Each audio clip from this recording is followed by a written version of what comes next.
Hello friends, എല്ലാവർക്കും നമസ്കാരം. നിങ്ങളേവരും കാത്തിരിക്കുന്ന അലീനയുടെ നാളത്തെ വിശേഷത്തിലേക്ക് എല്ലാ കൂട്ടുകാർക്കും സ്വാഗതം. എല്ലാവർക്കും നല്ലൊരു ശുഭരാത്രി നേർന്നുകൊണ്ട് നമുക്ക് നാളത്തെ വിശേഷത്തിലേക്ക് കടന്നാലോ.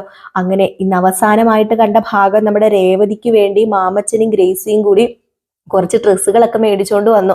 സത്യം പറഞ്ഞു കഴിഞ്ഞാൽ രേവതി അതുപോലെ പളപള തിളങ്ങുന്ന ഡ്രസ്സുകളോ മോഡൽ ഡ്രസ്സുകളോ ഒന്നും കണ്ടിട്ടില്ല. രേവതി ആകെ ഇടുന്ന ഡ്രസ്സ് എന്ന് പറഞ്ഞാൽ ഒരു നൈറ്റി പീസ് പോലത്തെ തുണിയും കൊണ്ട് തയ്ക്കുന്ന ആ ഒരു ഡ്രസ്സ് മാത്രമാണ് ഇടുന്നത്. രേവതിക്ക് ഇത് കണ്ടു കഴിഞ്ഞപ്പോഴത്തേക്കും സഹിക്കാൻ പറ്റിയില്ല കേട്ടോ. രേവതി അങ്ങ് കരയാനും തുടങ്ങി. അപ്പൊ ഗ്രേസി ചോദിച്ചു, നീ എന്തിനാ പെണ്ണ കരയുന്നത്? ദേ ഇവിടെ മോങ്ങലൊന്നും നടക്കില്ല കേട്ടോ എന്ന് പറഞ്ഞു. അത് പിന്നെ ഇതെനിക്ക് മേടിക്കാന് നിങ്ങളോട് ആരാ പറഞ്ഞേ? ഓ, ഇനി നിന്റെ അനുവാദം ചോദിച്ചിട്ടേ ഞങ്ങൾക്ക് ഇവിടെ എന്തും ചെയ്യാൻ പറ്റത്തുള്ളൂ, അങ്ങനെയാണോ? ദേ പെണ്ണെ, ഇത് മര്യാദയ്ക്ക് കിട്ടോ. അതെ, നീ ഇവിടെ വീട്ടുജോലിക്ക് നിൽക്കുന്നതാ. ഇവിടെ വരുന്നവരും പോകുന്നവരൊക്കെ നിനക്ക് ഞങ്ങൾ ഡ്രസ്സ് തന്നില്ല, കഞ്ഞി തന്നില്ല, വെള്ളം തന്നില്ല എന്നൊന്നും പറയാൻ പാടില്ല. അതുകൊണ്ടാ ഇതൊക്കെ മേടിച്ചത്.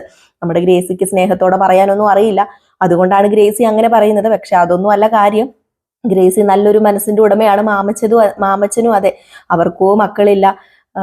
ഒരു മകനുണ്ടായിരുന്നത് മരിച്ചും പോയി. അപ്പൊ അതുകൊണ്ട് തന്നെയാണ് സത്യം പറഞ്ഞു കഴിഞ്ഞാല് ഏതൊരു മക്കളെ കണ്ടാലും സ്വന്തം മക്കളെ പോലെ തന്നെയാണ്. അവർക്ക് അങ്ങനെ അവഗണിക്കാനോ ഒന്നും അറിയില്ലാത്തൊരു മനസ്സ് തന്നെയാണ് ഗ്രേസിയുടെ. അപ്പൊ അങ്ങനെ ഗ്രേസി പറഞ്ഞു, നീ ഒരു കാര്യം ചെയ്യേ, നീ ഇത് പോയി ഇട്ടിട്ട് വന്നേന്ന് പറഞ്ഞു. അങ്ങനെ നമ്മുടെ ഗ്രേസി അല്ല രേവതി പോയി ഡ്രസ്സൊക്കെ ഇട്ടിട്ട് വരികയാണ്. ഡ്രസ്സൊക്കെ ഇട്ടിട്ട് വരുമ്പോഴത്തേക്കും ഒത്തിരി സന്തോഷമാവുക മാമച്ചനും ഗ്രേസിക്കും. ആഹാ, ഇത് ചേരുന്നുണ്ടല്ലോ, നിനക്ക് നന്നായിട്ട് ചേരുന്നുണ്ട്. ഇതിപ്പം നിന്നെ കൊണ്ടുപോയി എടുത്തതിനേക്കാളും സെറ്റപ്പായിട്ട് ചേരുന്നുണ്ടല്ലോ എന്ന് പറഞ്ഞപ്പോഴത്തേക്കും നമ്മുടെ രേവതിക്കുട്ടി വീണ്ടും കരയാൻ തുടങ്ങി കേട്ടോ. അപ്പോഴത്തേക്കും ഗ്രേസി പറഞ്ഞു, ദേ കൊച്ചേ, കരയൊന്നും വേണ്ടെന്നേ, ഞങ്ങൾക്ക് വേറെ ആരും ഇല്ല ഇതൊന്നും മേടിച്ചു കൊടുക്കാന്. അറിയാലോ, നീ കഴിഞ്ഞ ദിവസം ചോദിച്ചായിരുന്നല്ലോ എനിക്ക് മക്കളില്ലേ, ആരും ഇല്ലേ എന്നൊക്കെ. കണ്ടില്ലേ, ഒരെണ്ണം ഉണ്ടായിരുന്ന ദൈവം അങ്ങ് വിളിച്ചോണ്ട് പോയി, ഞങ്ങൾക്ക് തന്നില്ല. ഇതൊന്നും മേടിച്ചു കൊടുക്കാനേ ഞങ്ങൾക്ക് ഇനിയിപ്പോ ആരും ഇല്ലല്ലോ, അതുകൊണ്ടാ നിനക്ക് ഇതൊക്കെ മേടിച്ചു തരുന്നത്. മാത്രമല്ല ഡ്രസ്സിനും ഒക്കെ ബുദ്ധിമുട്ടുണ്ടെന്ന് എനിക്കറിയാം നിനക്ക്. നീ ആ 3-4 ജോഡി ഡ്രസ്സല്ലേ കൊണ്ടുവന്നത്. ഇപ്പൊ മഴയൊക്കെ അല്ലേ, നീ അത് അലക്കിയൊന്നും ഇടാറും ഇല്ലെന്നും എനിക്കറിയാം. അലക്കിയിട്ടാലിട്ട് ഉണങ്ങാറും ഇല്ലെന്നും അറിയാം. അതുകൊണ്ട് തന്നെ കുറച്ച് വൃത്തി മെനയൊക്കെ ആയിക്കോട്ടെ എന്ന് കരുതി ഈ ഡ്രസ്സ് മേടിച്ചതാ എന്നൊക്കെ പറയാണ്. മാമച്ചനും ഗ്രേസിക്കും അത് മാത്രമല്ല കേട്ടോ, നമ്മുടെ രേവതിനെ പഠിപ്പിക്കണമെന്നും കോളേജിൽ വിടണമെന്നും 10 വരെ എങ്ങാണ്ട് നമ്മുടെ രേവതി പോയതാണേ. 10 കഴിഞ്ഞാണ് നമ്മുടെ രേവതി പോകാത്തത്. 10 വരെയോ +2 വരെ എങ്ങാണ്ട് രേവതി പോയി. അപ്പൊ രേവതി അത് കഴിഞ്ഞ് പോയില്ല. അത്യാവശ്യം മാർക്ക് ഉണ്ടായിരുന്നു രേവതിക്ക്. അപ്പം അത് കഴിഞ്ഞ് രേവതി പോയും ഇല്ലല്ലോ. അപ്പൊ അതുകൊണ്ട് തന്നെ നമ്മുടെ രേവതിയോട് കാര്യങ്ങളൊക്കെ ചോദിക്കുകയാണ്. നീ എത്ര വരെ പഠിച്ചു, നീ എന്താ പഠിച്ചതെന്നൊക്കെ ചോദിക്കുമ്പം രേവതി കാര്യങ്ങളൊക്കെ ഇങ്ങനെ തുറന്നു പറയുന്നുണ്ട്. ഞങ്ങളുടെ മമ്മിക്ക് ഞങ്ങളെ പഠിപ്പിക്കാനുള്ള സാഹചര്യം ഇല്ലായിരുന്നു. കാരണം അറിയാലോ, അവിടെ അത്ര അന്തേവാസികൾ ഉണ്ടായിരുന്നു. 16, എൻ്റെ മമ്മീനെയും കൂടെ കൂട്ടി 16 അന്തേവാസികൾ ഉണ്ടായിരുന്നു. അവർക്കുള്ള ചെലവും കാര്യങ്ങളും ഫുഡും എല്ലാം കൂടെ ആയപ്പോൾ ഞങ്ങളെ പഠിപ്പിക്കാനുള്ള സാമ്പത്തികം മമ്മിക്ക് ഇല്ലായിരുന്നു. പക്ഷെ ഞങ്ങളെ വേറെ എല്ലാം മമ്മി പഠിപ്പിച്ചിട്ടുണ്ട്. പാചകം, അതുപോലെ ഒരാളോട് എങ്ങനെയാ പെരുമാറേണ്ടത് എന്നൊക്കെ. വിദ്യാഭ്യാസം മാത്രമേ ഞങ്ങൾക്ക് ആവശ്യത്തിന് കിട്ടാത്തതുള്ളൂ, ബാക്കിയെല്ലാം ഞങ്ങളെ പഠിപ്പിച്ചിട്ടുണ്ട് എന്നിങ്ങനെ പറയുകയാണ്. അപ്പൊ ഇതൊക്കെ കേട്ട് കഴിഞ്ഞപ്പോൾ ഗ്രേസിക്ക് ഒരു ചെറിയ സങ്കടവും പാവവും ഒക്കെ തോന്നുന്നുണ്ട് കേട്ടോ. കാരണം അറിയാലോ, ഗ്രേസിക്ക് അറിയാം ഒരു കുട്ടിയില്ലാത്തതിന്റെ ബുദ്ധിമുട്ട് ഗ്രേസിക്ക് നന്നായിട്ടുണ്ട്. ഏതായാലും മാമച്ചന് ഗ്രേസിയുടെ ഈ സന്തോഷം കാണുമ്പം സത്യത്തിൽ ഇനി ഇപ്പം നമ്മുടെ രേവതിനെ അവര് അഡോപ്റ്റ് ചെയ്താലോ എന്ന് വരെ ചിലപ്പം ചിന്തിക്കാൻ ചാൻസ് ഉണ്ട്. അഡോപ്റ്റ് ചെയ്യാന് കുറച്ച് കാര്യങ്ങളൊക്കെ ഉണ്ടല്ലോ. അതായത് സ്വന്തം മകളാക്കുക, വേലക്കാരിയാക്കുക അല്ല, സ്വന്തം മകളാക്കുക. അപ്പൊ അതിനെക്കുറിച്ചൊക്കെ അവർ പിന്നെ ആട്ടോ ചിന്തിക്കുന്നത്. നാളത്തെ എപ്പിസോഡിൽ കാണിക്കുന്നില്ലേ. ഇതിനുശേഷം പിന്നെ കാണിക്കുന്നത് നമ്മുടെ അലീനയുടെ ഒരു പൊട്ട ഫോൺ ഉണ്ടല്ലോ. ആ ഫോണിന് അത്യാവശ്യം ചാർജൊക്കെ ചെയ്യാൻ വേണ്ടി കൊടുത്തേക്കാണ്. പൊട്ട ഫോൺ എന്ന് പറഞ്ഞിട്ടുണ്ടെങ്കിൽ മമ്മിയുടെ ഫോണാ. അലീനയ്ക്ക് അത് വെറും പൊട്ട ഫോണൊന്നും അല്ല, അലീനയ്ക്ക് അത് ജീവൻ തന്നെയാണ്. അതിൽ കുറെ പേരുടെ നമ്പറൊക്കെ ഉണ്ട്. അതേതായാലും ഓഫായി പോയായിരുന്നു. അത് ഓണായപ്പം അതിനകത്ത് ഗ്രേസി മാമച്ചന്റെ നമ്പറും അതുപോലെ തന്നെ നമ്മുടെ ചിന്നുമോളെ കൊണ്ടാക്കിയ ഓഫനേജില്ലേ, ആ ഒരു ഓഫനേജിലെ നമ്പറൊക്കെ അതിനകത്തുണ്ട്. അപ്പൊ ഇതൊക്കെ എടുത്ത് തിരയാണ്. അപ്പൊ മോളെ എന്താ ഈ തപ്പുന്നതെന്ന് നമ്മുടെ മുത്തശ്ശി ചോദിക്കുന്നുണ്ട്. അപ്പോഴത്തേക്കും നമ്മുടെ അലീന പറയാ, അത് പിന്നെ വേറൊന്നുമല്ല, അവിടെയുള്ള എനിക്ക് വേണ്ടപ്പെട്ടവർ ഒത്തിരി ഉണ്ടായിരുന്നല്ലോ, ഞാൻ പറഞ്ഞിട്ടില്ലേ എൻ്റെ രേവതിക്കുട്ടീനെ കുറിച്ചും അതുപോലെ ഞങ്ങളുടെ ചിന്നുമോളെ കുറിച്ചൊക്കെ. സത്യം പറഞ്ഞാൽ ഞാൻ അവിടെ എത്തിയപ്പോൾ ഒരു അനിയത്തിയും ഒരു അമ്മയൊക്കെ ആവുക ചെയ്തത്. ഞാൻ ചിന്നുമോക്ക് ഒരു അമ്മയുടെ സ്നേഹം കൊടുത്തിട്ടുണ്ട്. അതുപോലെ ഞാൻ എൻ്റെ രേവതിക്ക് ഞാൻ അമ്മയായിരുന്നു, ചേച്ചിയായിരുന്നു, ഫ്രണ്ടായിരുന്നു, എല്ലാം ആയിരുന്നു. പക്ഷെ ദൈവം ഞങ്ങളെ ഒന്നിപ്പിച്ചില്ല, ദൈവം ഞങ്ങളെ പല വഴിക്കാക്കി എന്നൊക്കെ പറഞ്ഞ് ഇങ്ങനെ സങ്കടപ്പെട്ട് ഇങ്ങനെ നമ്മുടെ അലീന ഓരോന്ന് പറഞ്ഞപ്പോഴത്തേക്കും പോട്ടെ മോളെ, ദൈവം ഓരോ വിധിയൊക്കെ ഓരോരുത്തർക്ക് കൊടുത്തിട്ടുണ്ടല്ലോ, അതുപോലെയല്ലേ നടക്കത്തുള്ളൂ. ചിലപ്പം മോക്കൊരു നല്ല ഇതായിരിക്കും ദൈവം തന്നിരിക്കുന്നത്, നോക്കിക്കോ മോളുടെ ഈ നല്ല മനസ്സിന് മോക്ക് നല്ലതേ വരത്തുള്ളൂ എന്നൊക്കെ നമ്മുടെ മുത്തശ്ശി പറയാ. അങ്ങനെ മുത്തശ്ശിയോട് പറയുന്നുണ്ട്, ഇതിനകത്ത് നമ്പറൊക്കെ ഉണ്ട്, എനിക്ക് അവരെ ഒന്ന് വിളിക്കണം, അവരെ വിളിച്ച് എനിക്ക് സംസാരിക്കണം എന്നൊക്കെ പറയുന്നുണ്ട് കേട്ടോ. ഏതായാലും നമ്മുടെ ഓർഫനേജിൽ വിളിച്ചു കഴിയുമ്പോഴത്തേക്കും അവർ പറയും ചിന്നുമോക്ക് ഇങ്ങനെ വലിയ സങ്കടമായതുകൊണ്ട് തന്നെ, അതിപ്പോൾ നാളത്തെ എപ്പിസോഡിൽ കാണിക്കുമെന്ന് അറിയില്ല കേട്ടോ, സങ്കടമായതുകൊണ്ട് തന്നെ ഇങ്ങനെ ഇടയ്ക്കിടയ്ക്ക് കൊച്ചു ഉറക്കത്തിലും ഇങ്ങനെ പിച്ചും പേയും ഒക്കെ പറയുന്നുണ്ട്. അപ്പൊ അങ്ങനെ വല്ലാത്തൊരു സിറ്റുവേഷൻ ഉണ്ട് കൊച്ചിന്. അപ്പൊ നിങ്ങൾ വന്ന ഇടയ്ക്കൊന്ന് കാണുകയോ ഒരു ദിവസം കൂടെ നിൽക്കുകയൊക്കെ ചെയ്താൽ നല്ലതായിരിക്കും എന്ന് പറയും. പക്ഷെ കൂടെ നിൽക്കാനൊന്നും പറ്റൂലെന്ന് തോന്നുന്നു കേട്ടോ. ഏതായാലും നമ്മുടെ മനുശങ്കർ കൊണ്ടുപോകുന്നുണ്ട്, അത് നാളെ അല്ല കേട്ടോ, അത് ഞാൻ ഈ കൂടെ അങ്ങ് പറഞ്ഞതാണേ. നമ്മുടെ ചിന്നുകുട്ടിക്ക് നാളെ ഒരു ചെറിയ ആക്സിഡന്റ് സംഭവിക്കുകയാണ് കേട്ടോ. നമ്മുടെ ചിന്നുകുട്ടി ഇങ്ങനെ കളിച്ച് നടക്കുകയാണ്. അപ്പം ഈ കുട്ടി എപ്പോഴും വഴിയുടെ അരികിലൊക്കെ പോയി നിൽക്കുകയാണ്, ഈ ഓർഫനേജിന്റെ വഴിയുടെ സൈഡിലൊക്കെ പോയി നിൽക്കുകയാണ്. അലീന ആന്റീനെ കാണുന്നില്ലല്ലോ, രേവതി ആന്റീനെ കാണുന്നില്ലല്ലോ, പിന്നെ ആ കുട്ടി പറയുന്ന പകുതി നമുക്ക് തിരിയത്തില്ല കേട്ടോ. അപ്പൊ അങ്ങനെ ഈ വഴിയരികിലൊക്കെ പോയി നിൽക്കുകയാണ്. അപ്പൊ ഇവിടെ എല്ലാവരും നോക്കുന്നുണ്ട്, നന്നായിട്ടൊക്കെയാണ് നോക്കുന്നത്. എങ്കിലും ഈ വഴിയുടെ സൈഡിലൊക്കെ പോയി നിൽക്കുമ്പോഴത്തേക്കും കുട്ടി പെട്ടെന്ന് അവിടുന്ന് വണ്ടിയൊക്കെ വരുന്നത് അറിയുന്നില്ല. ഇപ്പൊ ഒരു റോഡാ, മെയിൻ റോഡാ. അപ്പൊ നമ്മുടെ ഈ ഒരു ഓർഫനേജ് ഇരിക്കുന്നത് റോഡിന്റെ ഇപ്പുറത്തെ സൈഡാണ്. കുട്ടി ഇറങ്ങി വരികയും ഈ കുട്ടി എന്ത് ചെയ്തു, റോഡിൽ പോയി കുറെ നേരം അങ്ങോട്ടും ഇങ്ങോട്ടൊക്കെ നോക്കി നിൽക്കുക. അലീന ആന്റി വന്നില്ല, രേവതി ആന്റി വന്നില്ല, മമ്മിയെ കണ്ടില്ല എന്നൊക്കെ ഈ കുട്ടി ഇങ്ങനെ എന്തൊക്കെയോ പറയുന്നുണ്ട് കേട്ടോ. എന്തായാലും ഈ ഒരു സമയം ഒരു വലിയൊരു ലോറി വരികയാണ്. ഒരു ടോറസാന്ന് തോന്നുന്നു സംഭവം വരികയാണ്. വന്നു കഴിഞ്ഞപ്പോഴത്തേക്കും നമ്മുടെ അവിടെ ഇവരെ നോക്കുന്ന ഒരു സ്ത്രീ ഉണ്ടായിരുന്നു. ആ സ്ത്രീ നോക്കിയപ്പം കുട്ടി ഇങ്ങനെ റോഡ് ഇങ്ങനെ ക്രോസ് ചെയ്യുന്നു. അപ്പൊ നമ്മുടെ അലീനയല്ല കേട്ടോ, ചിന്നുമോള് കുട്ടി റോഡ് ഇങ്ങനെ ക്രോസ് ചെയ്ത് കടക്കാൻ തുടങ്ങുന്നു. ടോറസ് അവിടെ നിന്ന് വരുന്നു. പുറകിൽ നീ പെണ്ണുമ്പുള്ള സോറി ആ സ്ത്രീ വരുന്നു. അത് നമ്മളിങ്ങനെ സാധാരണ വർത്താനമൊക്കെ പറയുമ്പോൾ ഇങ്ങനെ ഇടയ്ക്ക് ഇങ്ങനെ കയറി വരില്ല. അപ്പൊ അതുകൊണ്ടാണ് കേട്ടോ, ഒന്ന് ക്ഷമിച്ചേക്കണേ. എനിക്കറിയാം പലരും പറയുന്നുണ്ട് ചിന്നു ഉപയോഗിക്കുന്ന ഭാഷ ക്ലിയർ അല്ല, ഉച്ചാരണശേഷി ഉച്ചാരണം അത് കറക്റ്റ് ആവുന്നില്ല. പിന്നെ എന്താ പറയുന്നത്, അങ്ങനെ പല പല കുറ്റങ്ങളും പറയാറുണ്ട് കേട്ടോ. ഞാനൊരു സാധാരണക്കാരിയാണ്, ഒത്തിരി വലിയ വിദ്യാഭ്യാസമൊന്നും എനിക്കില്ല, അത്യാവശ്യം ഞാൻ പഠിച്ചിട്ടേ ഉള്ളൂ. അപ്പൊ അതുകൊണ്ട് തന്നെ എനിക്കിനിയിപ്പം അച്ചടി ഭാഷ ഒന്നും അറിയില്ല കേട്ടോ പറയാൻ. ഞാനിവിടെ എൻ്റെ മക്കളോട് എങ്ങനെ സംസാരിക്കുന്നു, എൻ്റെ ഹസ്ബൻഡിനോട്, എൻ്റെ കൂടപ്പിറപ്പുകളോട്, എൻ്റെ മാതാപിതാക്കളോട് എങ്ങനെ സംസാരിക്കുന്നു, അതുപോലെയാണ് ഞാൻ നിങ്ങളോട് സംസാരിക്കുന്നത്.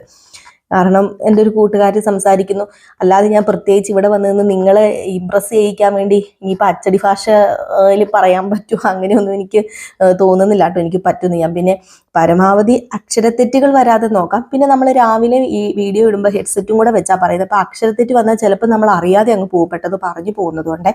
അതാണ് മാക്സിമം ഞാൻ ശ്രമിക്കാം. പിന്നെ ഈ അച്ചടി ഭാഷ ഒന്നും എന്നെ കൊണ്ട് പറ്റില്ല കേട്ടോ. പിന്നെ ഇതൊക്കെ അഡ്ജസ്റ്റ് ചെയ്ത് കാണാൻ പറ്റുന്നവർ കണ്ടാൽ മതി. ഞാൻ കമൻസ് ഒക്കെ അതിൻ്റെതായ രീതിയിലാണ് കാണുന്നുള്ളൂ. ഞാൻ മാറ്റാനൊക്കെ ശ്രമിച്ചോളാം. എങ്കിലും എന്നെ കൊണ്ട് ഇത്രയൊക്കെ പറ്റുള്ളൂ കേട്ടോ. അപ്പൊ അങ്ങനെ ആ കുട്ടി ഇങ്ങനെ വരികയാണ്. ആ കുട്ടി ഇങ്ങനെ വന്നു കഴിഞ്ഞപ്പോഴത്തേക്കും ലോറി ആ ഒരു ടോറസ് ഇടിക്കാൻ വരുന്നു. ഈ ചേച്ചി വന്ന് പിടിച്ചു മാറ്റുകയാണ്. എങ്കിലും ആ കൊച്ചു വീഴാണ് കേട്ടോ. സഡൻ ബ്രേക്ക് ഇട്ടത് നിർത്തുന്നുണ്ടെങ്കിലും കൊച്ചു പെട്ടെന്ന് ചെന്ന് വീണ്. കൊച്ചിന് കുറച്ച് മുറിവുകളൊക്കെ പറ്റുന്നുണ്ട്. അതാണ് അലീനെ അറിയുകയൊക്കെ ചെയ്യുന്നത് കേട്ടോ. അപ്പൊ അലീനയ്ക്ക് കാണാനൊക്കെ ഒരു തോന്നലൊക്കെ വരുമല്ലോ സ്വാഭാവികമായിട്ടും. അലീനയോട് വിളിച്ച് പറയും. നമ്മുടെ ബ്രിജിത്താമ്മയുടെ ഫോൺ അലീനയുടെ കയ്യിലാണല്ലോ. അപ്പൊ അങ്ങോട്ടും വിളിക്കുക ഇങ്ങോട്ടും വിളിക്കുക. അത് ഓഫ് ആയതുകൊണ്ടാണ് സത്യം പറഞ്ഞു കഴിഞ്ഞിട്ടുണ്ടെങ്കിൽ ആർക്കും അങ്ങോട്ടും ഇങ്ങോട്ടും കോണ്ടാക്ട് ചെയ്യാൻ പറ്റാത്തത്. അപ്പൊ ഈ ഒരു സമയത്ത് ഫോണൊക്കെ കുത്തിയിട്ട് ചാർജ് കയറാൻ ഇനിയിപ്പോൾ നമ്മുടെ വൈജയന്തി ഒക്കെ വരുന്നതിന് മുമ്പ് തന്നെ ചാർജ് കയറ്റി എടുക്കണമല്ലോ. അപ്പൊ എന്ത് ചെയ്യുന്നു, നമ്മുടെ അലീന ഓടിപ്പോയി ചാർജൊക്കെ കയറിയൊന്ന് നോക്കുകയാണ്. അപ്പൊ പാട്ടൊക്കെ പാടി ഓടിച്ചാടിപ്പോയി ചാർജൊക്കെ കയറിയൊന്ന് നോക്കി കഴിഞ്ഞപ്പോഴത്തേക്കും നമ്മുടെ മനു വരികയാണ്. അപ്പൊ മനുശങ്കർ വരുന്നു. മനുശങ്കർ വന്ന ഉടനെ ഇതാര്, കോളിംഗ് ബെൽ അടിക്കുന്നു, തുറക്കുന്നു. ഇതാര്, അലീനയോ? ആരും ഇവിടെ ഇല്ലേ എന്നിങ്ങനെ ചോദിച്ചപ്പോഴത്തേക്കും ആരും ഇവിടെ ഇല്ലെന്ന് ചോദിച്ചാൽ ഞാനുണ്ട്, മുത്തശ്ശിയുണ്ട്, വേറെ ആരും ഇവിടെ ഇല്ല. ആണോ? അല്ല, തൻ്റെ കയ്യിലൊരു ഫോണൊക്കെ ഉണ്ടല്ലോ, ഇതെന്താണോ? തനിക്ക് ഫോൺ ഉണ്ടായിരുന്നോ? തനിക്ക് ഫോൺ ഉണ്ടായിരുന്നു, എനിക്ക് നമ്പർ തരത്തില്ലായിരുന്നു, ഞാൻ ഇടയ്ക്ക് തന്നെ വിളിക്കായിരുന്നല്ലോ. അത് പിന്നെ ഇതേ എൻ്റെ ഫോണല്ല മനുവേട്ടാ, ഇതുണ്ടല്ലോ എൻ്റെ മമ്മിയില്ലേ, മമ്മിയുടെ ഫോണാ. അപ്പം ചാർജൊക്കെ ഇല്ലാതെ ഇരിക്കുകയായിരുന്നേ. ഞാൻ സത്യം പറഞ്ഞ് ഈ ഫോണിൻ്റെ കാര്യങ്ങൾ വിട്ടുപോയി. ഞാൻ ഇന്ന് ഫോണ് നോക്കിയപ്പോഴത്തേക്കും വെറുതെ ബാഗ് നോക്കിയപ്പോൾ ഫോൺ ഇരിക്കുന്ന കണ്ടുവേ. അപ്പം ഞാനെടുത്ത് കുത്തിയിടാൻ വേണ്ടി വന്നായിരുന്നു, കുത്തിയിട്ട് ചാർജ് കയറിയായിരുന്നു. പക്ഷെ എന്തോ ഫോണ് നല്ലപോലെ വർക്കാവുന്നില്ലെന്നാണ് തോന്നുന്നത്. എന്തോ ഇതിന് പറ്റിയെന്ന് പറഞ്ഞപ്പോഴത്തേക്കും ആണോ, ഓ ഏതായാലും തനിക്ക് വേറെ ഫോൺ വേണമെങ്കിൽ ഞാൻ മേടിച്ചു തരാം. അയ്യോ എനിക്ക് ഫോണൊന്നും വേണ്ട, ഇത് ഞാൻ കളയണ്ടല്ലോ, എൻ്റെ മമ്മിയുടെ അല്ലേന്ന് ഓർത്തിട്ടാ ഞാനിത് ഇത് എൻ്റെ കയ്യിൽ വെച്ചത്. ഏതായാലും കൊള്ളാട്ടോ. അല്ല എങ്ങനെയുണ്ട് ഇപ്പം വൈജി ആൻറ്റി? ഭയങ്കര പേടിപ്പീരൊക്കെ ഉണ്ടോ? അല്ല തന്നെക്കൊണ്ട് ഒത്തിരി പണിയൊക്കെ എടുപ്പിക്കുന്നുണ്ടോ? പണിയെടുപ്പിക്കുന്നുണ്ടോ എന്ന് ചോദിച്ചാൽ ഞാൻ പറഞ്ഞല്ലോ, എനിക്ക് പണിയെടുക്കുന്നതുകൊണ്ട് ഒരു കുഴപ്പമില്ല മനുവേട്ട. പക്ഷേ ഈ പേടിപ്പീര് അതും അതും നമ്മുടെ മനസ്സിൽ ദഹിക്കാത്ത കാര്യങ്ങളൊക്കെ പറയുമ്പോഴേ ചെറിയൊരു സങ്കടം, അതുമാത്രമേ ഉള്ളൂ. ശോ എന്ത് സങ്കടം, അതിനൊന്നും സങ്കടപ്പെടുകയൊന്നും വേണ്ട. എന്നോടൊക്കെ എന്തൊക്കെ എൻ്റെ അമ്മ പറയുന്നു, ഞങ്ങൾ സങ്കടപ്പെടാറില്ലടോ എന്നൊക്കെ പറഞ്ഞ് കുറേ തമാശയ്ക്ക് ഇങ്ങനെ കുറേ കാര്യങ്ങളൊക്കെ പറയുന്നു. നമ്മുടെ അലീന ഇതൊക്കെ കേട്ട് നിന്ന് ചിരിക്കാണ് കേട്ടോ. നാളത്തെ ഫുൾ വിശേഷത്തിൽ ഞാൻ എല്ലാം പറയാമേ. അപ്പം അലീന, അല്ലാതെ ഞാനിപ്പോൾ പറഞ്ഞു കഴിഞ്ഞാൽ അത് നിങ്ങൾക്ക് തമാശയായിട്ട് തോന്നത്തില്ല. ഞാൻ ആ സീനും കണ്ട് അതിൻ്റെ കൂടെ പറഞ്ഞാലേ ചെറിയൊരു തമാശയെങ്കിലും ആയിട്ട് നിങ്ങൾക്ക് തോന്നത്തുള്ളൂ. അപ്പം തമാശയൊക്കെ പറഞ്ഞിങ്ങനെ ഭയങ്കരമായിട്ട് ചിരിക്കുകയും കളിക്കുകയൊക്കെ ചെയ്യുന്നു. കുറച്ച് റിലാക്സ് ആകുകയാണ് നമ്മുടെ അലീന. അപ്പം മനു ചോദിച്ചു, എങ്ങനെയുണ്ട് ഇന്ന്, നിനക്ക് കുറച്ച് സന്തോഷമൊക്കെ കിട്ടിയില്ലേ, ചിരിക്കാൻ പറ്റിയില്ലേ? ഇതാ പറയുന്നത്, ഇങ്ങനെ ചിരിപ്പിക്കാനേ ഞാൻ ഇടയ്ക്ക് വിളിക്കാം. ഇടയ്ക്ക് ഞാനിങ്ങനെ വരികയും വിളിക്കുകയൊക്കെ ചെയ്യുമ്പം നിനക്ക് റിലാക്സ് ആകും, നിനക്ക് ചിരിക്കാം. അപ്പം നമുക്ക് എന്താ ജീവിക്കാൻ കൊതി തോന്നും. അതുപോലെ തന്നെ നമ്മുടെ സങ്കടങ്ങളൊക്കെ മാറും. അയ്യോ അങ്ങനെയൊന്നും വേണ്ട മനുവേട്ട, ഞാൻ ഇവിടെ ഹാപ്പിയാ, എനിക്ക് വേറെ പ്രശ്നങ്ങളൊന്നുമില്ല. ഞാൻ പറഞ്ഞല്ലോ, ഇവിടുത്തെ മേഡം മാത്രമേ ഉള്ളൂ ഇച്ചിരി പ്രശ്നം. പിന്നെ ഇവിടുത്തെ സാറും എന്നോട് വലിയ സ്നേഹമൊക്കെ തന്നെയാ. അതുപോലെ തന്നെ മുത്തശ്ശി ഉണ്ടല്ലോ, എനിക്ക് മുത്തശ്ശി എപ്പോഴും എൻ്റെ കൂടെയുണ്ട്. എൻ്റെ കൂടെ ഉണ്ടെന്ന് മാത്രമല്ല, എൻ്റെ കാര്യങ്ങളെല്ലാം ചോദിച്ചറിഞ്ഞ് മനസ്സിലാക്കാനും എൻ്റെ സങ്കടം പറയാനൊക്കെ മുത്തശ്ശിയുണ്ട്. ഓ അപ്പം മുത്തശ്ശിയും താനും ഭയങ്കര കൂട്ടല്ലേ? അതെ, ഞാനും മുത്തശ്ശി ഭയങ്കര കൂട്ടാ. എനിക്ക് കൂട്ടുകൂടാനേ എൻ്റെ പ്രായത്തിലുള്ളവർ വേണമെന്നൊന്നുമില്ല. എനിക്ക് കൂട്ടുകൂടാൻ സങ്കടങ്ങൾ പറയാനും ഒക്കെ ആരെയെങ്കിലും കിട്ടിയാൽ മതി. ഇപ്പൊ ഒരു പൂച്ചയോ ഒരു പട്ടിയോ ഒക്കെ ആണെങ്കിലും മതി. ഓഹോ, അപ്പം താനീ മിണ്ടാപ്രാണികളോടൊക്കെ സംസാരിക്കുന്ന കൂട്ടത്തിലാണോ? അവരുടെ ഭാഷയും തനിക്കറിയാമോ? ഏയ് അങ്ങനെയല്ല മനുവേട്ടാ ഞാൻ പറഞ്ഞത് എന്നൊക്കെ ഇങ്ങനെ പറയുകയാണ്. ഏതായാലും ഒരുപാട് സന്തോഷമാവുകയാണ് കേട്ടോ നമ്മുടെ അലീനയ്ക്ക് മനു വന്നതുകൊണ്ട്. ഏതായാലും മനു ഇനി ഒരു ഫോണൊക്കെ മേടിച്ച് നമ്മുടെ അലീനയ്ക്ക് കൊടുക്കും. ഇടയ്ക്ക് നമ്മുടെ മനു വിളിക്കുകയും ചെയ്യും. അതൊക്കെ നമുക്ക് കാത്തിരുന്ന് തന്നെ കാണാം. വൈജയൊക്കെ അറിഞ്ഞു കഴിഞ്ഞാൽ എന്തായിരിക്കും ഫോൺ മേടിച്ച് കൊടുക്കുമ്പോൾ ഭയങ്കര ട്വിസ്റ്റുകൾ തന്നെയാണ്. വൈജ അറിഞ്ഞു കഴിഞ്ഞിട്ടുണ്ടെങ്കിൽ കൊല്ലുവല്ലേ. അതോ ഇനി വൈജ അറിയാതെ ഫോൺ വെച്ചോണ്ടിരിക്കുവോ? കാത്തിരുന്ന് തന്നെ കാണാം അല്ലേ. അപ്പം ഞാൻ ഇതിൽ കൂടുതൽ പറഞ്ഞ് നിങ്ങളെ ബോറടിപ്പിക്കുന്നില്ല. കാരണം നാളെ ഏകദേശം ഇത്രയൊക്കെ നമുക്ക് കാണിക്കത്തുള്ളൂ. പിന്നെ എന്നോട് കുറച്ച് പേര് പറഞ്ഞു അങ്ങോട്ടേക്ക് ഇനി ഒത്തിരി പറഞ്ഞു പോകണ്ട, കഥ ബോറാണ്. അപ്പം പ്രമോയും അതുപോലെ തന്നെ ഫുൾ വിശേഷം ഇട്ടാൽ മതി. ഇനിയിപ്പോൾ വരാനിരിക്കുന്ന കഥ പറഞ്ഞു ഒന്നും വേണ്ട ചിന്നു എന്ന് ഇപ്പം ഇങ്ങനെ പറഞ്ഞായിരുന്നു എല്ലാവരും, ഇങ്ങനെ കമൻറ്റിലൊക്കെ ഇടുന്നുണ്ട്. അതാത് ദിവസത്തെ കഥ ഞങ്ങൾക്ക് കേട്ടാൽ മതി, പിന്നെ പ്രമോയുടെ വിശേഷവും കേട്ടാൽ മതിയെന്ന്. അപ്പം അതുകൊണ്ട് ഇനി ഞാൻ കൂടുതൽ ബോറാക്കുന്നില്ല. ബോറായി പോകുന്നു എനിക്കറിയാമേ, അതുകൊണ്ട് ഞാൻ നിർത്തുവാണേ. അപ്പം എല്ലാവർക്കും വീണ്ടും നല്ലൊരു ശുഭരാത്രി നേരുന്നുകൊണ്ട് നിർത്തുകയാണ്. പിന്നെ നമ്മുടെ വീഡിയോ ഇഷ്ടപ്പെടുന്നവർ ഒരു ലൈക്ക് ചെയ്യണം. പുതിയൊരു ഓപ്ഷൻ ഉണ്ട്, അത് ഹൈപ്പ്. എപ്പോഴും ഞാൻ മറന്നു പോവേ, ഇപ്പം ഹൈപ്പ് ചെയ്യണം. പിന്നെ ഞാൻ നേരത്തെ പറഞ്ഞായിരുന്ന അച്ചടി ഭാഷയുടെ കാര്യം, ഈ ഭായും കുറേ ഭായും അതേപോലെ തന്നെ കുറേ വാക്കുകൾ അങ്ങനെ എനിക്ക് തെറ്റ് സംഭവിക്കാറുണ്ട്. എല്ലാവരും ക്ഷമിക്കാൻ പറ്റുമെങ്കിൽ ക്ഷമിക്കുക. നിങ്ങളുടെ വീട്ടിലെ ഒരാളെ പോലെ കാണുക. അത്രയൊക്കെ എനിക്ക് പറയാനുള്ളൂ. Okay, Tata, bye bye.